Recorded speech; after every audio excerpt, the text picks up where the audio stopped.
For years, former associates and rivals have been turning up dead, from Canada to Colombia. The long trail of bodies leading to an unlikely suspect.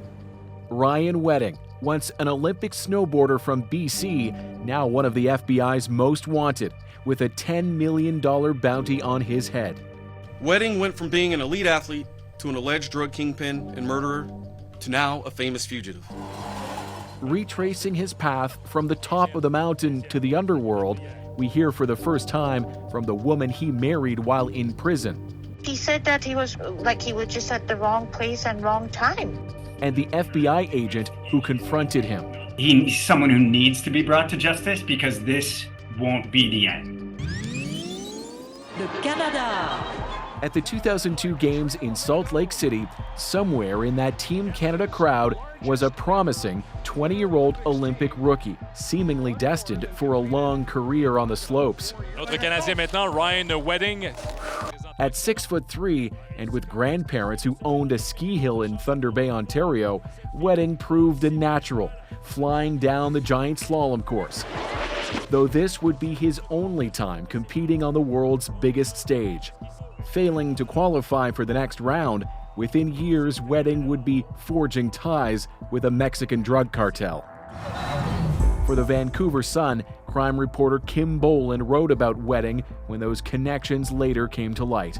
I got a lot of calls from his friends and family after I first reported on the case, suggesting that, we were being cruel to report this and that he was a great guy. He was a very charismatic person, very popular, lots of women in his life.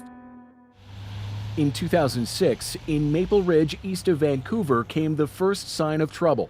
Wedding's name appeared in an RCMP search warrant for a cannabis grow-op. He wasn't charged yet, but his criminal connections flourished. In June 2008, Wedding flew to Los Angeles to buy 24 kilograms of cocaine. Instead, he got caught in a sting operation and was arrested by FBI Special Agent Brett Kalina. Now retired, we reached him in San Diego.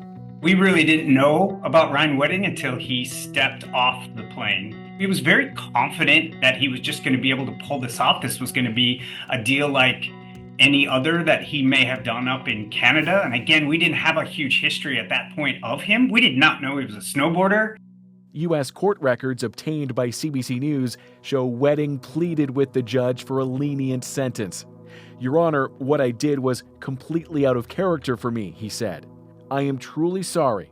As an athlete, I was always taught that there is no second chances, and well, I'm here asking for exactly that." Wedding was sentenced to 4 years behind bars and sent to a notorious mega prison in West Texas. Our investigation finds he then married a BC businesswoman. Here's the marriage license, dated February 14th, Valentine's Day 2011, while Wedding was an inmate, and after she says they dated in BC. We reached his former bride on the phone all these years later. You married him while he was in prison. Didn't you have any concerns about his lifestyle at the time? No, he said that he was wrong. He was just there with a friend and he got convicted, he was just at the wrong place and wrong time. Are you involved in money laundering? No, of course I am not. In fact, we found the woman's name came up twice in police investigations tied to money laundering. We're not naming her here since she's not charged with a crime, but records show she and Wedding moved in together in Coquitlam, BC after he got out of prison, around the time authorities say he was building his own criminal network.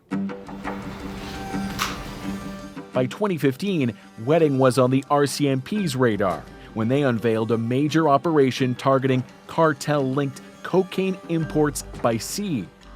But by the time he was charged, Wedding was already gone, running off to Mexico, where prosecutors say he's protected by the infamous Sinaloa cartel.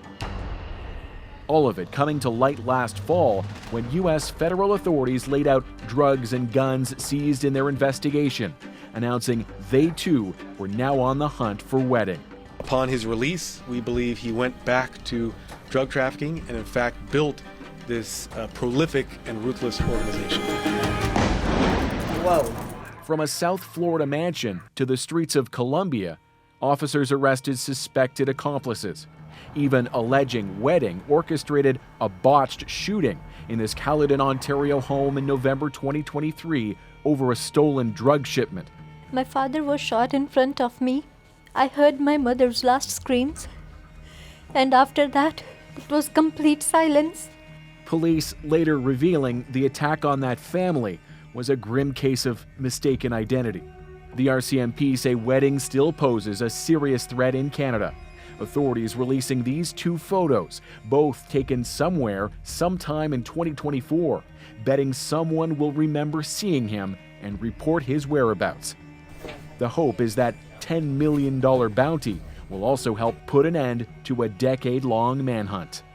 The increase in the reward should make it clear there is nowhere safe for Wedding to hide.